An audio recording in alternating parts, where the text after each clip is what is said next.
Hitler finance l'accession au pouvoir de Hitler financée par l'argent juif, mythe ou réalité? Hitler, comme Oswald Spengler, est un descendant spirituel de Frédéric le Grand. Le socialisme, du national-socialisme, est enraciné dans l'instinct collectif du peuple allemand, qui aspire à subordonner volontairement l'individu au bien-être de l'ensemble, ce qui est tout à fait contraire à l'enrégimentement du marxisme. C'est une citation du docteur Paul Krum.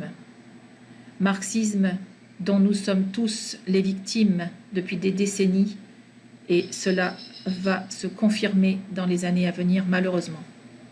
Je vais vous lire l'avant-propos que j'ai écrit à propos, donc, dans ce livre que je viens de traduire et que je vous recommande vivement de lire si vous le pouvez. Pour rappel, la Première Guerre mondiale était d'essence juive et avant l'arrivée au pouvoir d'Adolf Hitler, de façon tout à fait légale, l'Allemagne avait été saignée à blanc et devait payer des réparations faramineuses aux vainqueurs.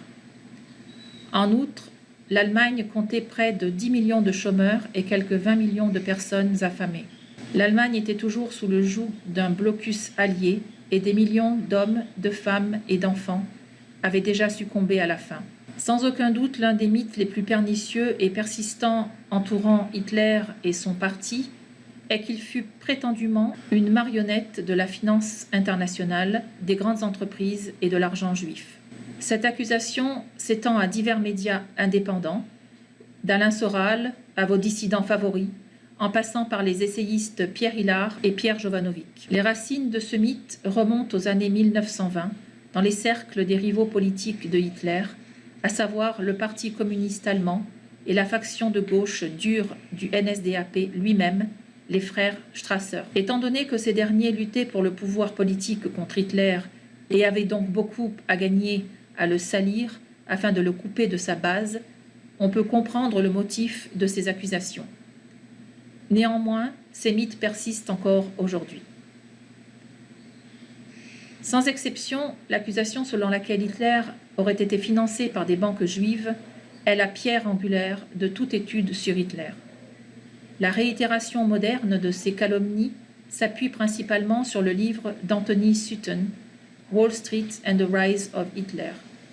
Ceux qui se font un plaisir de citer ce livre comme preuve du soutien de Hitler par les grandes banques ne l'ont généralement jamais lu eux-mêmes, ni même pris la peine de vérifier certaines sources.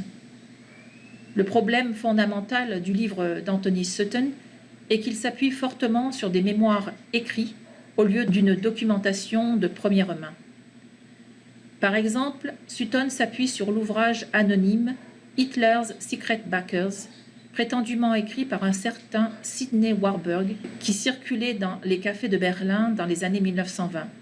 Il s'avère que Sidney Warburg n'a jamais existé et n'était qu'un nom de plume pour un auteur inconnu. Sutton s'appuie également fortement sur les mémoires de Fritz Thyssen intitulées I Paid Hitler, qui, il faut bien l'admettre, n'ont même pas été écrits par Thyssen lui-même et qui, en fait, les désavouera plus tard. À plusieurs reprises dans son livre, Anthony Sutton a des moments d'honnêteté candide en admettant que ni les Bush ni la Standard Oil de Rockefeller n'ont jamais financé Hitler. Une preuve de plus que ceux qui citent Sutton n'ont même pas lu son livre. Le travail de Sutton a cependant été réfuté par un autre professeur et historien, Henry H.B. Turner, dans son ouvrage de référence de 1985 intitulé German Big Business and the Rise of Hitler. Contrairement à Anthony Sutton, le docteur Turner a recherché des sources directes et originales. Au cours des années 1980, ce professeur a passé plusieurs années à voyager dans l'Est et l'Ouest de l'Allemagne, passant au peigne fin les voûtes de la documentation archivistique dans le but de retracer avec précision qui a réellement financé l'ascension de Hitler au pouvoir. Sans surprise, le docteur Turner n'a trouvé aucune preuve du rôle des grandes entreprises et des sociétés bancaires internationales dans l'ascension politique de Hitler. Il est important de savoir que le docteur Turner était en fait anti-Hitler et ne poursuivait aucun objectif, si ce n'est celui d'être un universitaire honnête alors que Sutton, un libertaire et un libéral classique, souhaitait relier le communisme et le national-socialisme comme étant tous deux fondamentalement synonymes. Par conséquent, si l'on compare et contraste la véracité des travaux de Sutton et de Turner, il va sans dire que le livre du Dr Turner est le fruit d'une recherche érudite impeccable qui s'appuie sur des sources de première main, tandis que le livre de Sutton se résume à une spéculation sans fondement. S'il est vrai que les sociétés américaines avaient des intérêts en Allemagne avant l'arrivée de Hitler en politique, et qu'il est également vrai que les sociétés multinationales ont donné de l'argent au corps politique en Allemagne après la Première Guerre mondiale, les sommes d'argent substantielles sont allées aux rivaux politiques de Hitler, comme les sociaux-démocrates.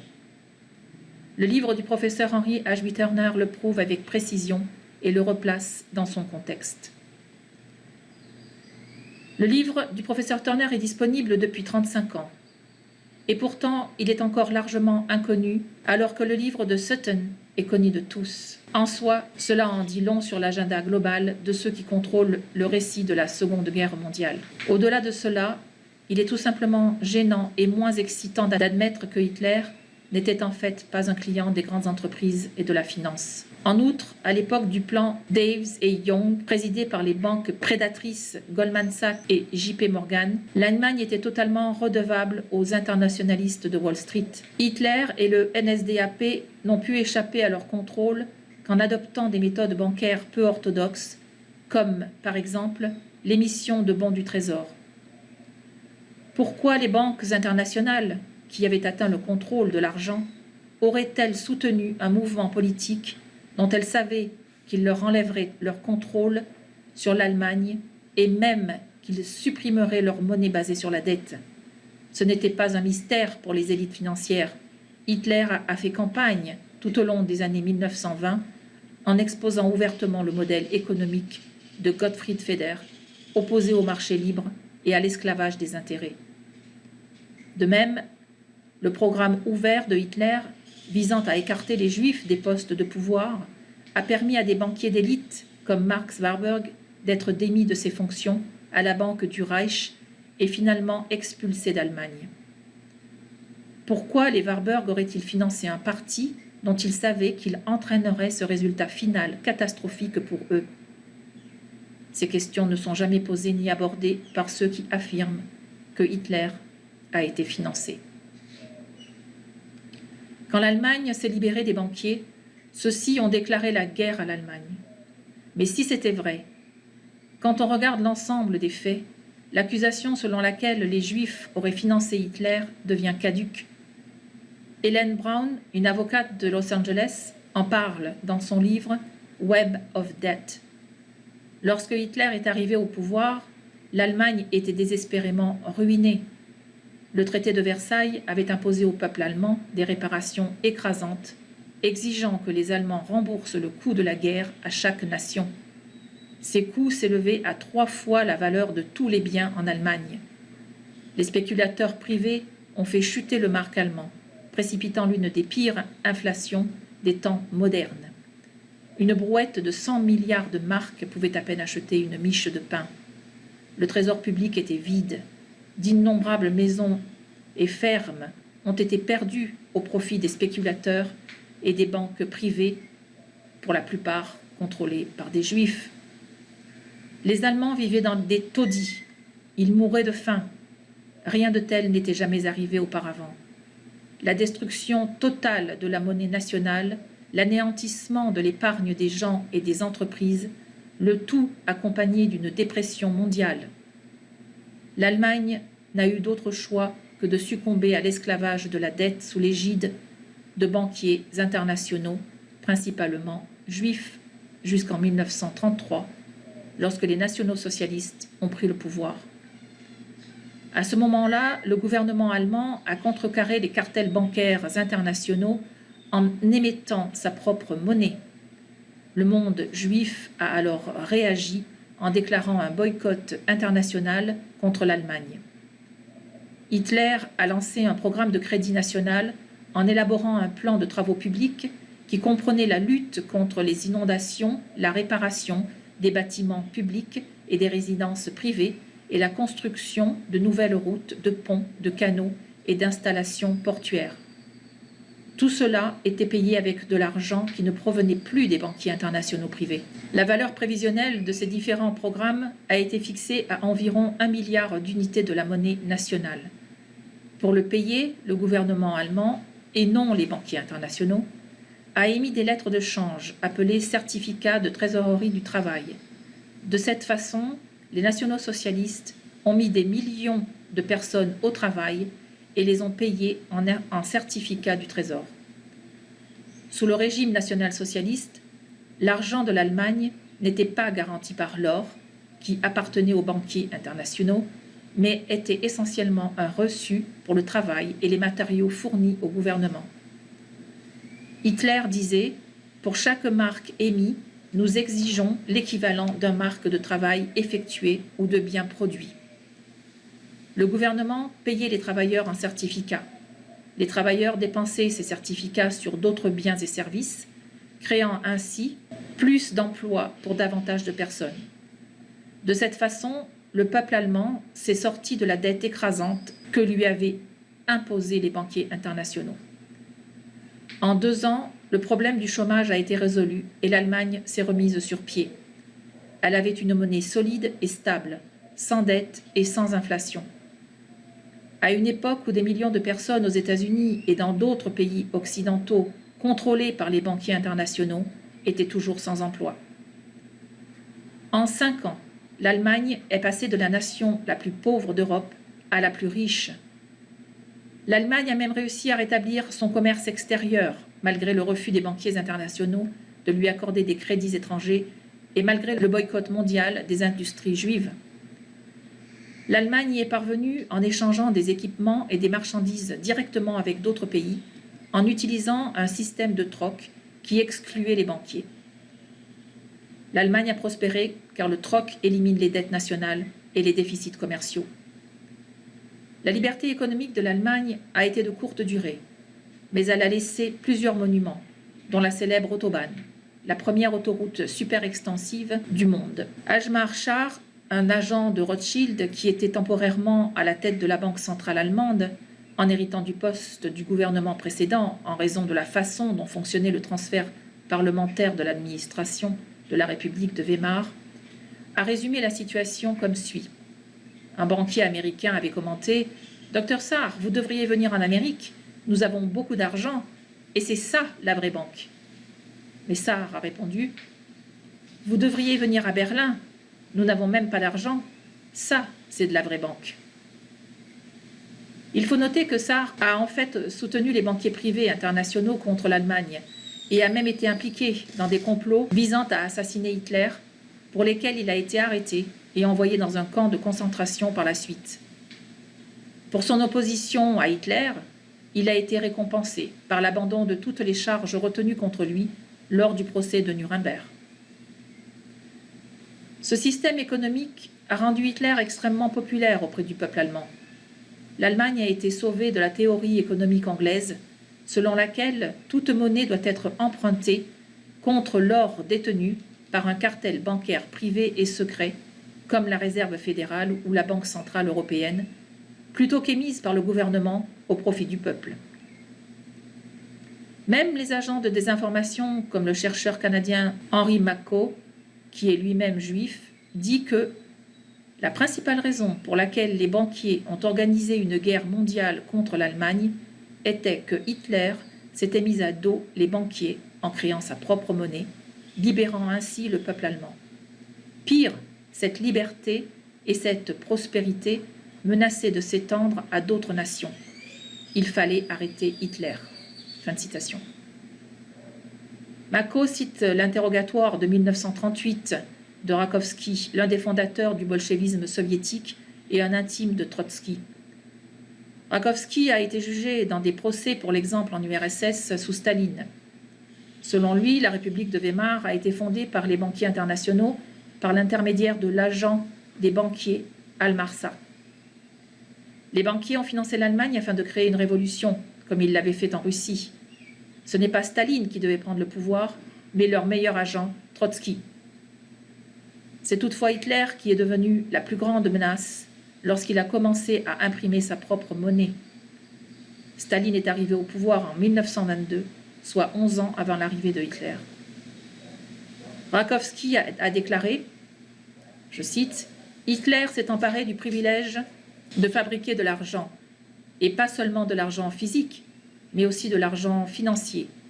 Il s'est emparé de la machine à falsifier et l'a mise au service du peuple. Pouvez-vous imaginer ce qui serait arrivé si cela avait infecté un certain nombre d'autres États ?» Fin de citation. L'économiste Henri Lioux écrit sur la remarquable transformation de l'Allemagne, je cite, « Les nazis sont arrivés au pouvoir en 1933 alors que l'économie allemande était en plein effondrement, avec des obligations de réparation de guerre ruineuses et aucune perspective d'investissement ou de crédit étranger. Grâce à une politique monétaire indépendante, de crédit souverain et à un programme de travaux publics de plein emploi, le Troisième Reich a pu transformer une Allemagne en faillite, dépouillée de ses colonies d'outre-mer, en l'économie la plus forte d'Europe, en l'espace de 4 ans, avant même que les dépenses d'armement ne commencent. » Fin de citation. Dans Billions for the Bankers, Debts for the People, Sheldon Emery commente, je cite, « L'Allemagne a émis de la monnaie sans dette et sans intérêt à partir de 1935, ce qui explique l'étonnante ascension de l'Allemagne de la dépression à une puissance mondiale en seulement 5 ans. Le gouvernement allemand a financé l'ensemble de ces opérations de 1935 à 1945, sans or et sans dette. Il a fallu l'ensemble du monde capitaliste et communiste pour détruire la révolution allemande et ramener l'Europe sous le joug des banquiers. » Fin de citation. Ces faits n'apparaissent dans aucun manuel scolaire d'aujourd'hui, puisque les Juifs possèdent la plupart des maisons d'édition. Ce qui apparaît en revanche, c'est l'inflation désastreuse subie en 1933 par la République de Weimar, qui a gouverné l'Allemagne de 1919 à 1933. Les manuels scolaires d'aujourd'hui utilisent cette inflation pour tordre la vérité en son contraire.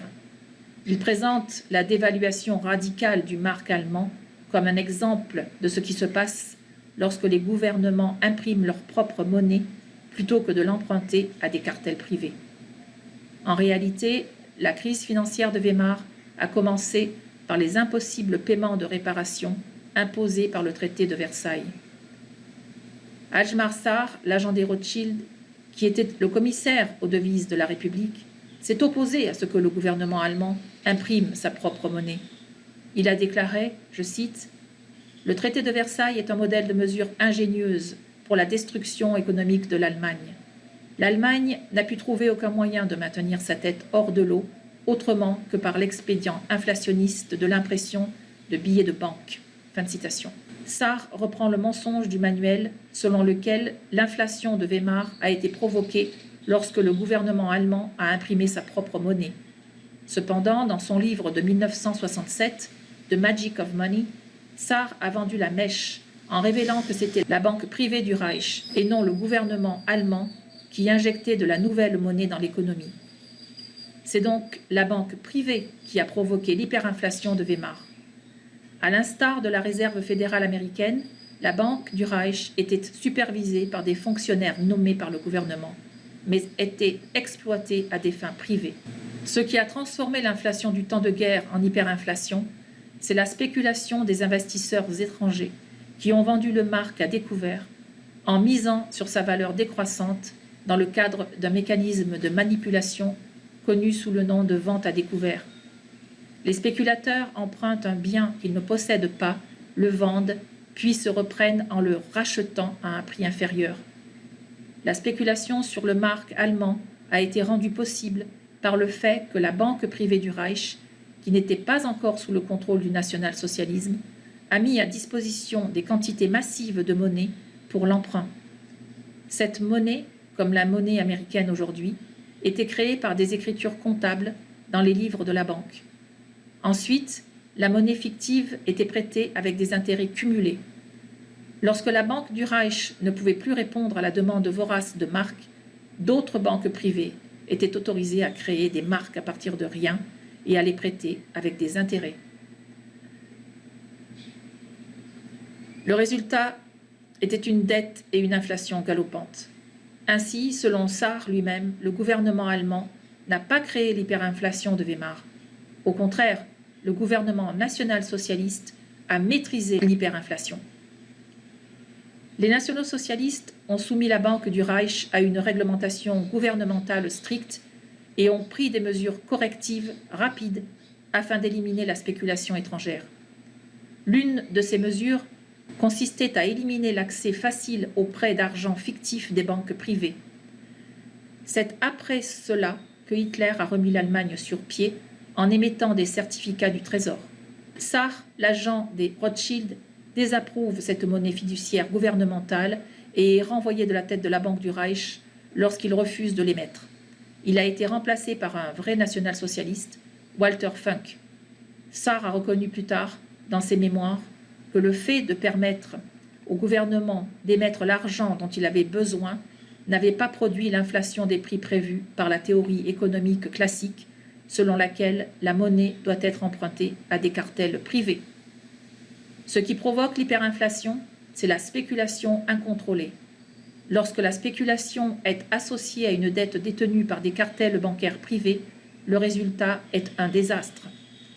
À l'inverse, lorsqu'un gouvernement émet de la monnaie, de manière soigneusement mesurée, l'offre et la demande augmentent ensemble sans que les prix soient affectés.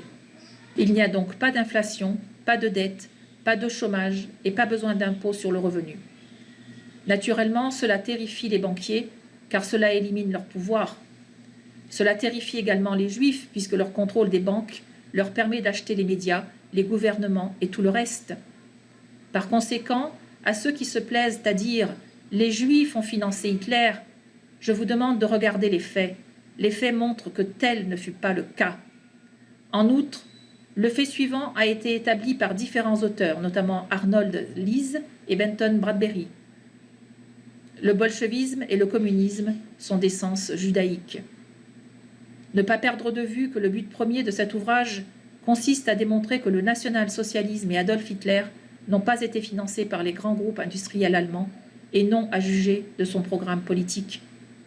Sans connaître la question juive, le judaïsme et le nombre extraordinaire de fois où ce peuple, élu de Dieu, a été expulsé d'innombrables pays à travers le monde et les siècles, tous les auteurs qui ont traité ou traiteront de l'histoire ne pourront jamais saisir les raisons profondes qui ont poussé certains grands hommes à prendre les décisions qu'ils ont prises. Que la première victime de la guerre soit la vérité est un aphorisme ancien que nul ne saurait démentir. Cela se vérifie tout particulièrement dans le cas de 2 guerres mondiales déclenchées avec pour seul objectif d'anéantir l'Allemagne une fois pour toutes. Afin de promouvoir par tous les moyens un élan belliciste contre le Reich, la malsaine alliance missionna la totalité de ses médias de représenter les Allemands sous l'aspect de monstres sadiques et répugnants. Cette stratégie de conditionnement psychologique basée sur une propagande d'atrocité déboucha finalement sur l'un des conflits les plus violents de l'histoire de l'humanité, la Seconde Guerre mondiale, qui, pour mieux dissimuler les objectifs ignobles des Alliés, fut travesti par ceux-ci comme une croisade humanitaire. Des millions de femmes, d'hommes, de vieillards et d'enfants périrent sous un véritable déluge de bombes, dans les incendies et dans les ouragans de feu systématiquement déclenchés contre les populations civiles, au mépris du droit des gens et des lois de la guerre. Dresde, Cologne, Hambourg, Berlin, Würzburg, Nuremberg et bien d'autres villes encore, qui comptaient parmi les plus belles de l'Allemagne et dont les richesses culturelles étaient irremplaçables, furent anéanties. Mais pour beaucoup d'Allemands, le véritable martyre n'a commencé qu'en 1945, lorsque, chassés de leur patrie ancestrale de l'Est, dans les conditions les plus atroces, abandonnés sans défense, ils se trouvèrent livrés aux tortures, aux viols et aux massacres de foules chauffées à blanc. Dans l'ouest de l'Allemagne vaincue, à l'instar des bandes d'assassins déchaînés de l'Est, les vainqueurs mirent en œuvre des camps d'anéantissement baptisés Rheinwiesenlager, ou camps des prairies des bords du Rhin, dans lesquels ils laissèrent environ 1 million de civils et de soldats. Ces derniers avaient été dépouillés de la protection juridique qui leur aurait conféré le statut international de prisonniers de guerre par le fait qu'ils étaient désormais classés en tant que Disarmed Enemy Forces ou forces ennemies désarmées. On les a donc laissés mourir misérablement de faim, de soif et de maladie, dans la boue, les marécages et le froid. Pour cacher leurs crimes au monde, ils ont utilisé le principe de l'inversion accusatoire en se moquant de leurs victimes, en disant qu'ils étaient venus les libérer. Quelques semaines après le largage des bombes américaines sur Hiroshima et sur Nagasaki, commençaient à Nuremberg les grands procès-spectacles contre les personnalités du Reich. Ces hommes et ces femmes furent jugés et condamnés en criminels sur la base de lois à effet rétroactif inconnus au moment des faits allégués et dont on n'entendit plus jamais parler par la suite. Les délibérations des procès de Nuremberg, qui constituent un déni de justice flagrant, unique dans l'histoire du droit, n'avaient pas d'autre objectif que la monstrueuse liquidation physique de la quasi-totalité de la classe dirigeante du Reich. Nous sommes toutefois encore loin du compte.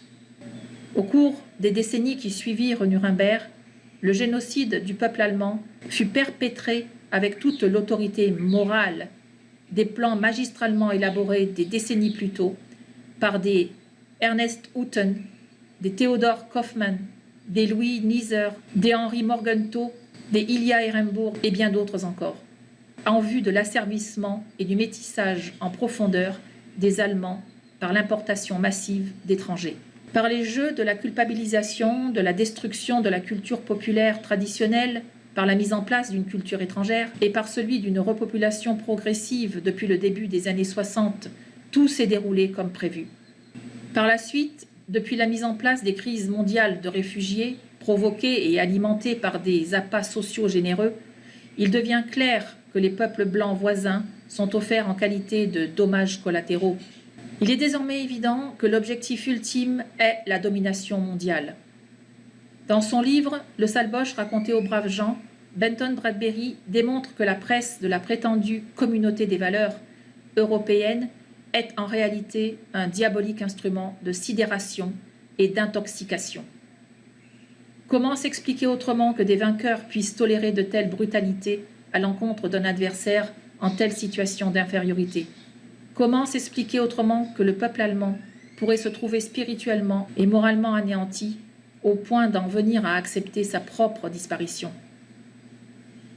Peut-être est-il encore possible que la lutte entre l'idéalisme allemand et le matérialisme juif en vienne à se résoudre en faveur du premier, car c'est sur la destruction croissante de l'Allemagne et des cultures européennes que se construit la résistance des peuples. Les contours d'une nouvelle ère deviennent désormais mieux perceptibles, et peut-être entendrons-nous bientôt à nouveau ces paroles de Karl Theodor Körner: le peuple se réveille et la tempête se déchaîne. Lisez, merci de votre soutien et à très bientôt.